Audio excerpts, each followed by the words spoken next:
All rise. Welcome to the Cyber Law and Business Report. Get the top story on the hot button internet legal topics of the day. This is your home for the latest on internet law and policy. Hear the latest net trends impacting business and have your questions answered right here. This is the Cyber Law and Business Report. Now, please welcome your host, the founder of the Internet Law Center, Bennett Kelly. Good morning. This is Bennett Kelly from sunny Southern California here in Silicon Beach in Santa Monica, California.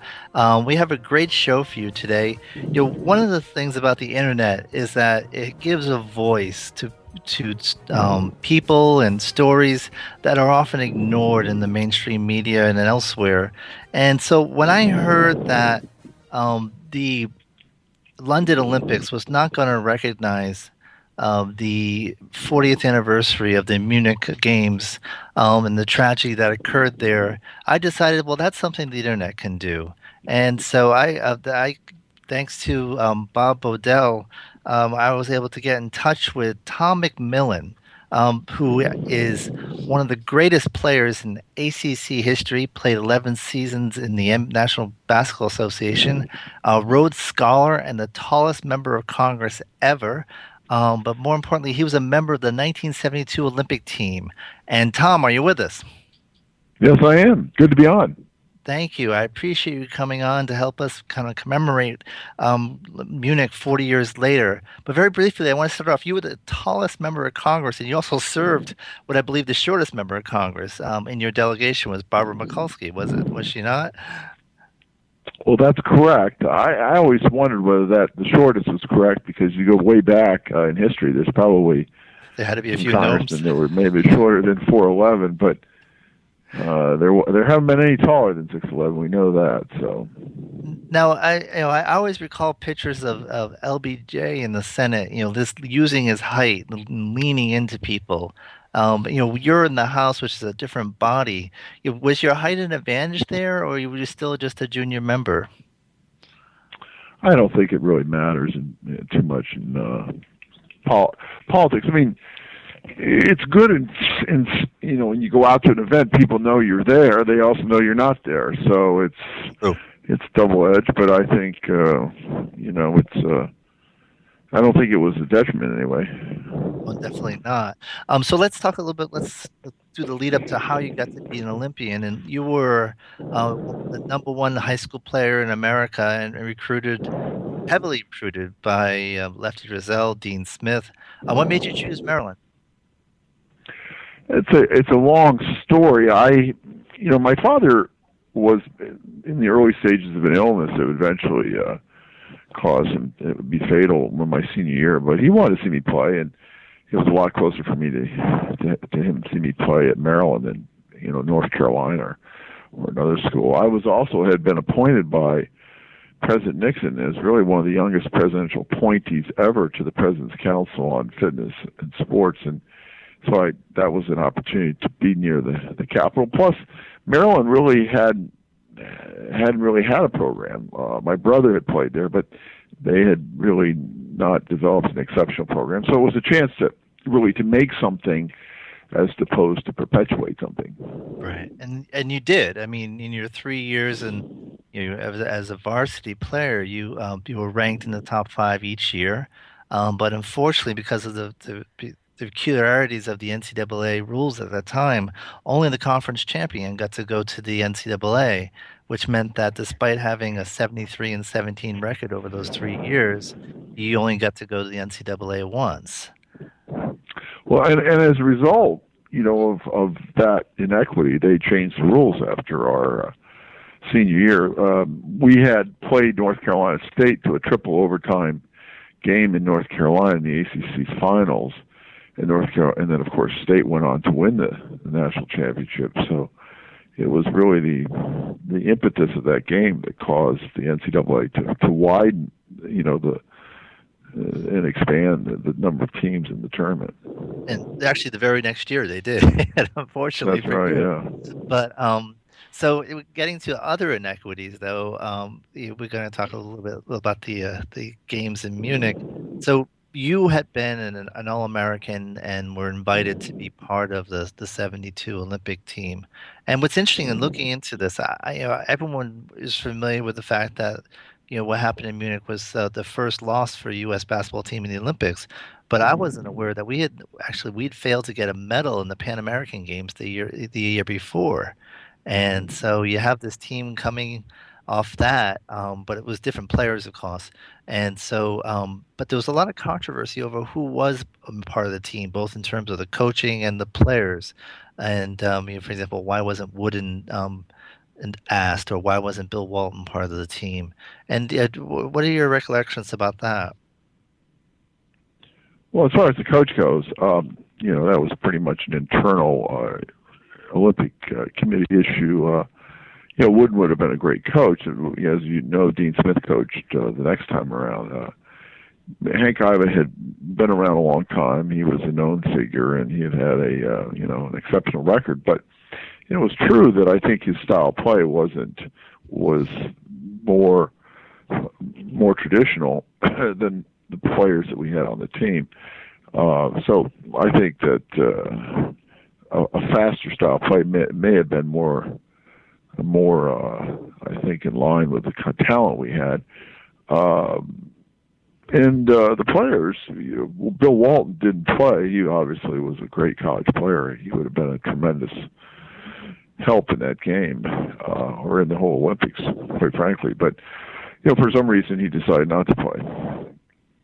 Yeah, I think he asked if because his doctors said that they were concerned about him going through the tryout process. He said he would do it if he didn't have to do tryouts, and the coach said no. And No, so the tryout was pretty rigorous. I mean, we were doing 2-a-day workouts in Hawaii, and it was just very, very exhausting. And without air conditioning and in the hot of the summer, it was pretty stifling. and I think watched some of the clips, and I think it was Mike Banham who said that we saw that we were going to Honolulu and we thought this is great. We're going to be by the beach and everything's going to be wonderful. We didn't know that we had just joined the Navy. That's true. It was pretty rough. I mean, it was Pearl Harbor, and we were It's a reveille, in right? barracks, and I mean, it was pretty rigorous camp. So, yeah, obviously you made the team, and a number of other famous players who are now well known. Phil Collins um, uh, made the team, and so then you get to Munich, and you enter the Olympic Stadium. What was that like be a member of the Olympic team and walk into the stadium? I think that's probably one of the most memorable experiences, because when you walk into the Olympic Stadium, you're wearing USA, and the crowds are cheering. Munich's a great town. It was a great place for the Olympics, and that's sort of the penultimate moment for an athlete to be in the opening ceremony. So there's a high point to that, but quickly it fades away, and we had to practice diligently, and we had to train, and your focus gets more on that in the upcoming games, although in the beginning they weren't very challenging. But we had to nevertheless worry about getting ready, which really, the distraction of the Olympics, you couldn't really be part of. And you're in a village. What's the interaction like with the players? In There terms was some interaction. It's interesting, though, as I said, you get to know a few of the other players, and you talk to them. It's a big village. You go to this common dining area, but there's always like these things. You're only there for a couple of weeks. So you don't have time to make a lot of friends. You meet people, but you're more or less sticking to your team, because that's sort of the inculcation, the process that you're going through, which is you've got to be very, very focused, very dedicated, and as a result, you don't get a lot of the external experiences of the Olympics. As Michael Phelps said, he goes to these towns and he only sees the swimming pool. I mean, there's a lot of truth to that. Yeah, it's true. He looks down too. He doesn't look up for the most part. And yeah, I think the bottom of the swimming pool is the same everywhere. Now talking about being focused, in the initial rounds of play, you guys beat Japan by 66 points, Egypt by 65 points. Had you ever had a victory that lopsided before? No, in high school and probably in college when I was a freshman, we had some pretty big victories, but it that's sort of a false confidence because while those teams were still struggling to get their programs off the ground, we knew that there were some real talented teams that we were going to meet. So you still had to take it very seriously, even though the couple of games were very easy. No, and then things did get very serious on September 5th. The Israeli athletes were taken hostage, and where were you when you heard about that? We woke up that morning and we heard the commotion. You could see it on TV. ABC was live in our village. Not you could actually watch the telecast or walk over and see the part of the compound where the terrorists were positioned with it. Yeah, I mean we all did. I don't even think we practiced that day. I think the whole Olympic Village was in a state of suspension because no one knew what was going to happen. And so while that's happening, everything's in suspension, and then of course it unfolds, and who can forget? Jim McKay's. They're all gone. Is that how you learned that they were killed through Jim McKay, or it just the buzz? I think so because we saw the helicopters leave the village. You could see the lights, but I don't think. I think obviously we heard rumors. The word went around very quickly, but then of course it was confirmed on television. And when they were first taken, did the U.S. Olympic Committee get brief you or say anything, or there was just so much confusion there was nothing they could do? You really got your messages through your team, through your managers and so forth. So we knew that there was going to be a memorial, but we didn't know what was going to happen to the Olympics. And there was discussion of even canceling them. So, what did you think? Even though many of us felt that was such a tragic attack on the village, that many of us felt maybe they should cancel it. But I certainly felt that way. But in retrospect, I think that would have been a mistake because they would have won. If we've learned one thing in terrorism, it's not let the terrorists, change your world. So I think it was important that they didn't cancel the Olympics. Was it hard to grasp that something like that could happen? That an event designed to promote world brotherhood and. Well, that was the surreal nature of it, is that you have that thing, this terrible attack going on in the village, which is so foreign to a platform built for sport. And here we are, pretty young kids, young adults coming over there, and here we're thinking the Olympics are this great panacea, brotherhood and sport and all that. And then to see it was really ended up being so tragic an outcome was a very sobering experience. And now 40 years later, and I guess this will come up every five Olympics. You're going to have a round number. It's going to be 20, 40, 60. And so we now have the 40th anniversary of the tragedy. What do you think would have been appropriate for the Olympic Committee to do this time? I think they should have had a moment of silence during the opening ceremony. I think that would have been very appropriate for lots of reasons. One is to pay homage to those athletes, but to pay homage pay homage to a world that's had to suffer through many other terrorist attacks. Sure. This thing has been a plague on the world, and that it was appropriate to take a time out and just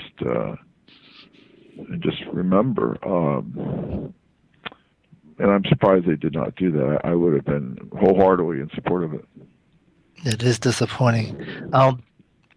So we're going to take a short break, but when we come back, Tom's going to stay with us, and we're going to talk about the gold medal game, the controversial last 3 seconds, and more after these messages from Webmaster Radio.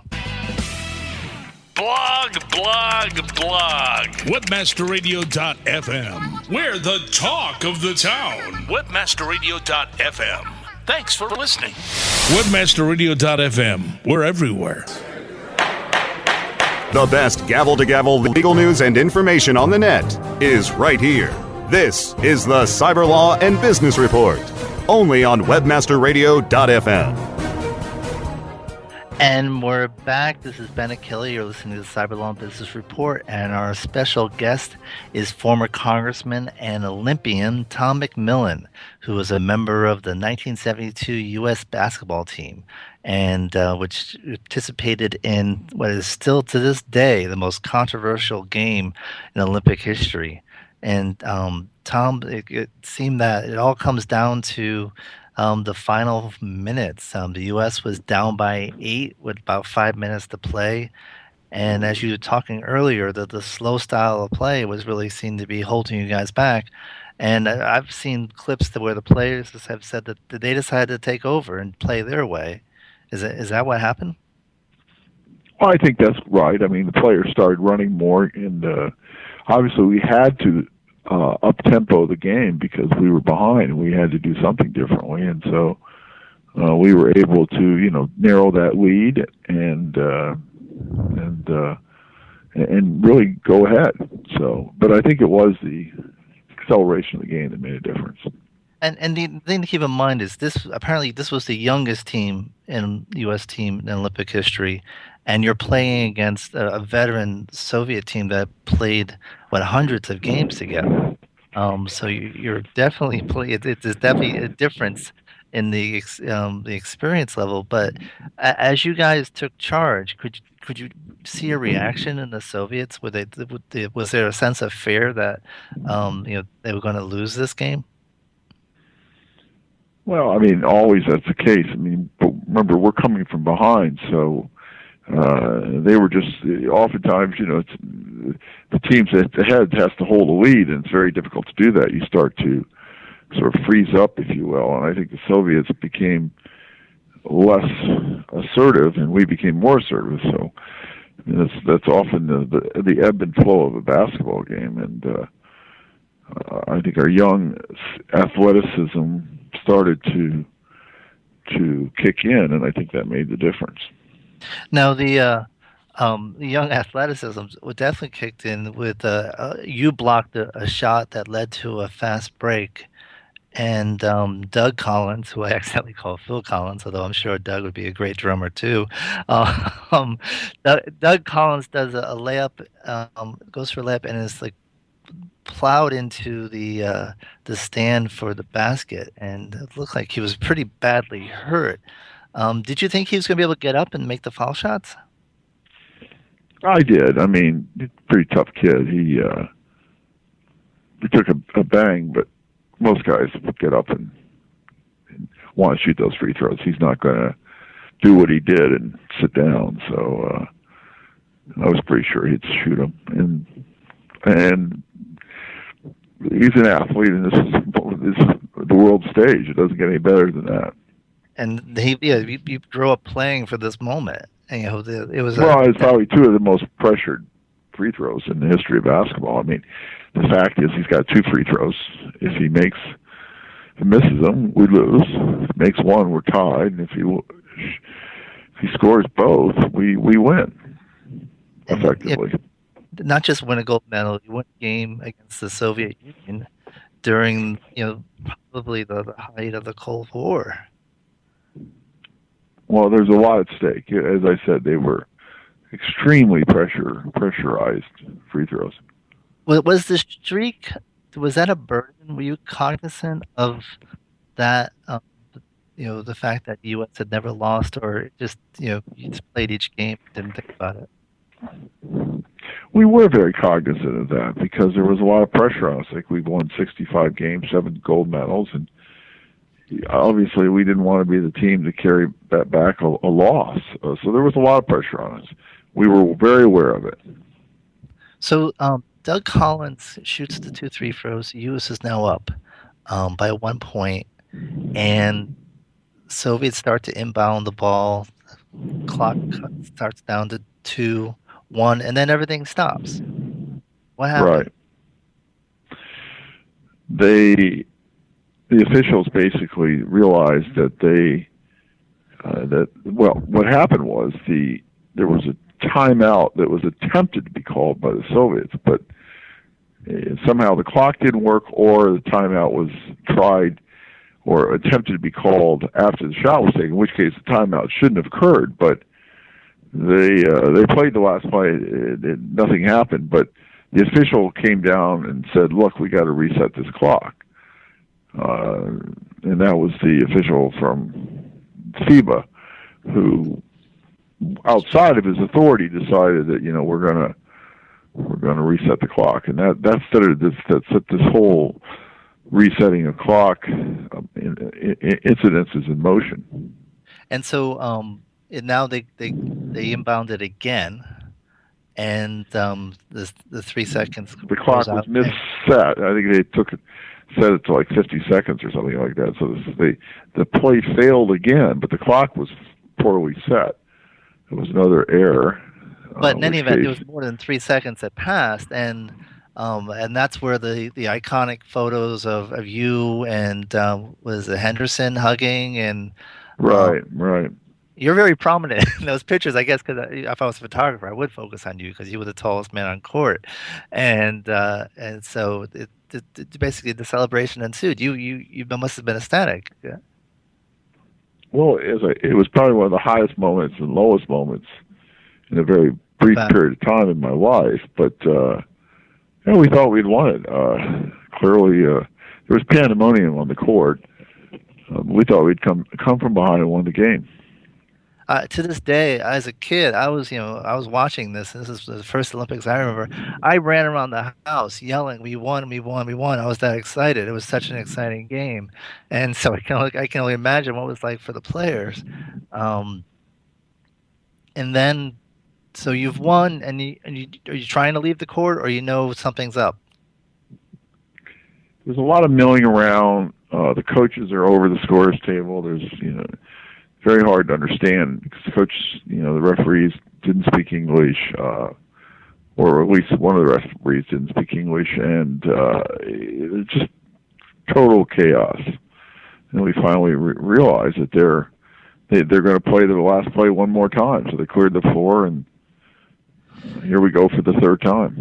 And now you're selected to guard the inbound pass, which you obviously you're the tallest man on the court, make it difficult to throw the length of the court, and the referee. Stand by, everybody. We're going to just go to a quick commercial break while we get this squared away. We'll be right back. Stay tuned for more of the Cyber Law and Business Report after this brief recess for our sponsor. Webmasterradio.fm. Welcome to the place your competitors get their edge. Jump on it. We're here for you 24/7. The best gavel-to-gavel legal news and information on the net is right here.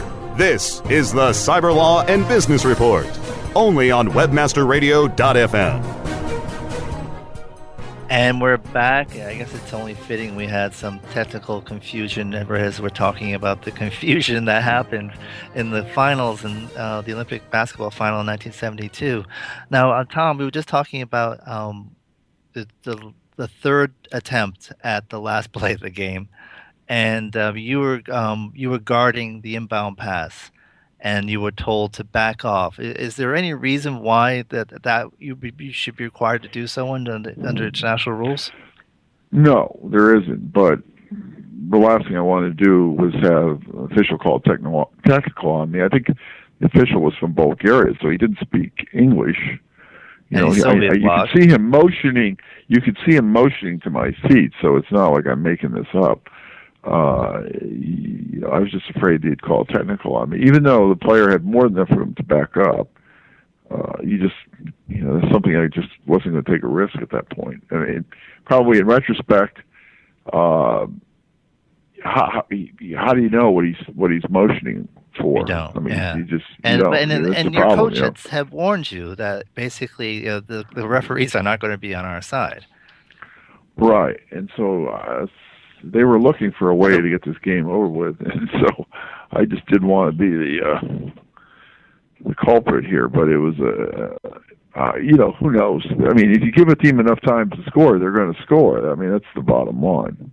You get to the locker room and you're told, I guess there's going to be a silver medal ceremony.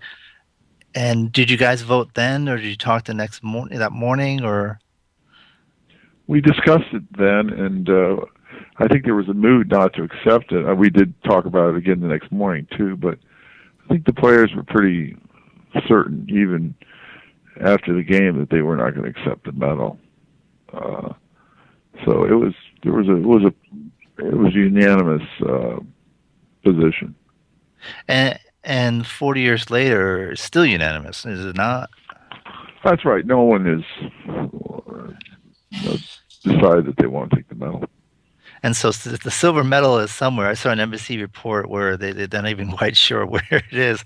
They went to some Olympian official's basement or something. But you had a proposal that you recently published an op-ed, and that you think with the the Olympic Committee should issue gold medals to the U.S. team as well, just as it had done a few years back in the Winter Olympics for those the pair skaters who were deprived of a gold because of a bias of one referee. And tell us about that proposal. Well, 10 years ago, I tried to appeal to the International Olympic Committee to give us the dual gold medal for the reasons you suggested, but it fell on deaf ears. More recently, I wrote an op-ed saying, maybe there's a grand compromise. Give us the dual gold medal to the U.S. team, and then we'll donate that to a Russian children's charity, along with millions of dollars of corporate contributions, and we can really do something very positive and get the Russian players to go along with that. Obviously, we give up something in the sense that we don't have the medals, but yet we're honored with the gold, and the Soviet Russian players would have to swallow some pride really to help their fellow countrymen. So it was an idea that to try to bring an end to this whole thing, this Cold War episode. Yeah, and this really is the height of Cold War sports. I mean, I can't think of a sporting event. Granted, there were always talks about East German judges in skating and elsewhere, but no sporting event during the Cold War was as marred by the politics of it as this one. And so, what was the reaction? Right in the middle of the Cold War, I mean, there were a lot of geopolitical aspects to it. The SALT treaty had been signed. Nixon was making overtures to the Soviets, but he was also making overtures to the Chinese. He had gone to China earlier that year, so there was a lot of chess playing at the world level. And quite frankly, our game was really just a proxy war. We could have, as I said, Nixon and Brezhnev just could have had an arm wrestling match. I mean, the fact that the basketball game we were in a proxy war really didn't dawn on us until years later. Really, we just thought this was a sports event that got out of control, but it really was.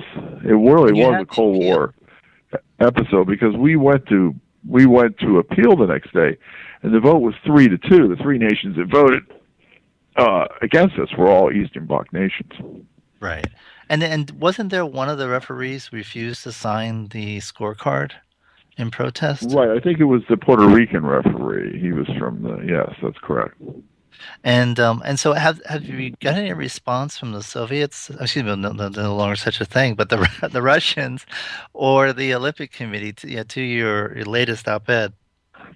No, I don't. Obviously with the Olympics going on there, they've got other concerns. We have a reunion of our team in a couple of weeks, and we'll have a chance to talk about it. Yeah, we'll have a chance to talk about it then.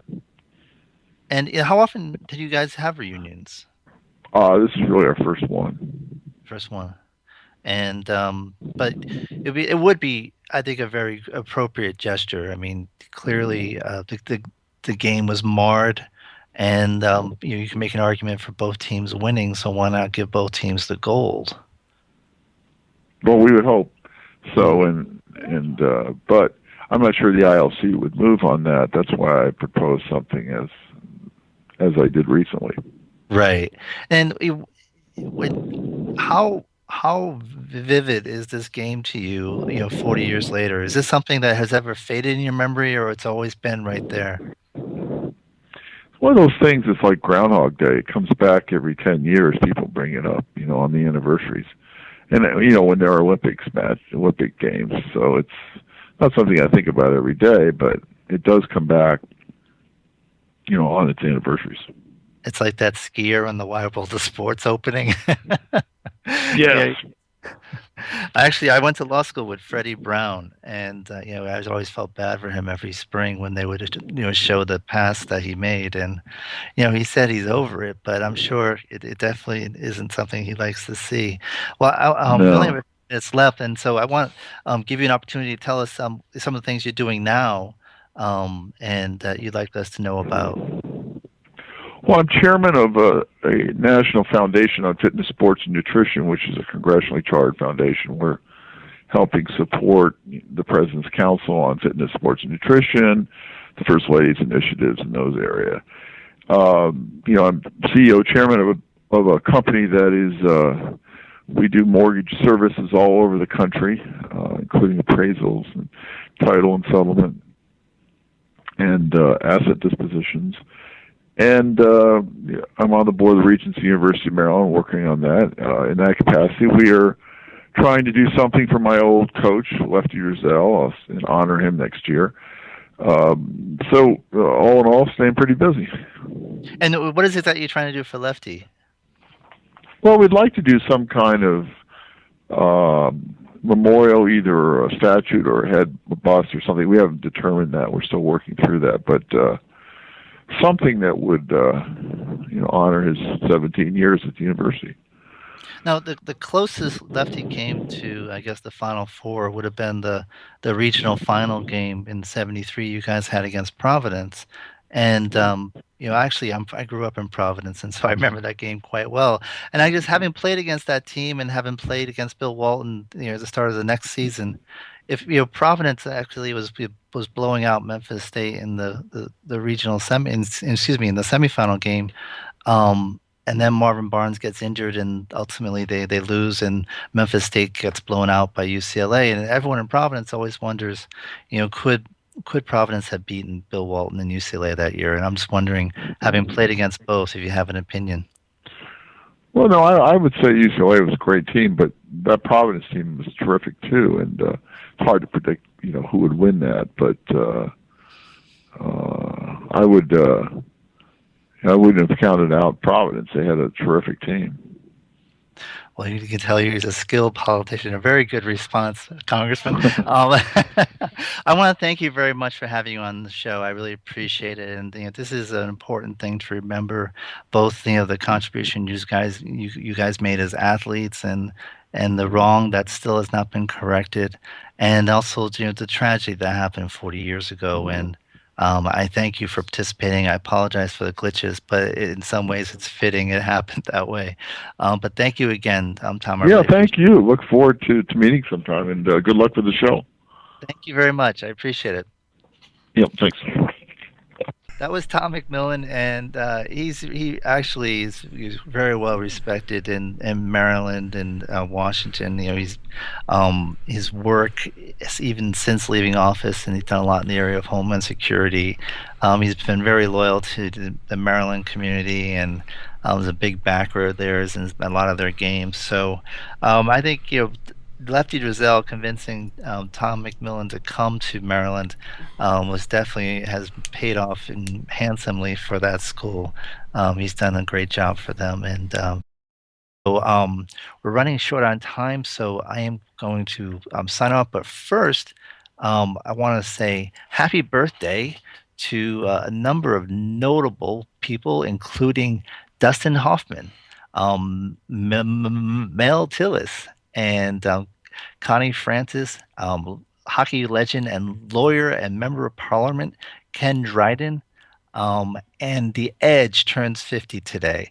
So hopefully he's listening to this and that takes the edge out of turning 50. But something tells me I don't think so. But in any event, this is Bennett Kelly. You've been listening to Cyber Law and Business Report. Once again, I want to thank Tom McMillan for being a good sport and joining us. I think he gets a gold medal for his participation today. And that's all we have for you. I hope you'll join us next week on another edition of Cyber Law and Business Report. Check out our website, internetlawcenter.net, to get more information about the Internet Law Center and particularly our newsletter, Cyber Report. And look forward to continuing this discussion next week. So court is adjourned, and enjoy the rest of the Olympics. This is Bennett Kelly. Have a good week.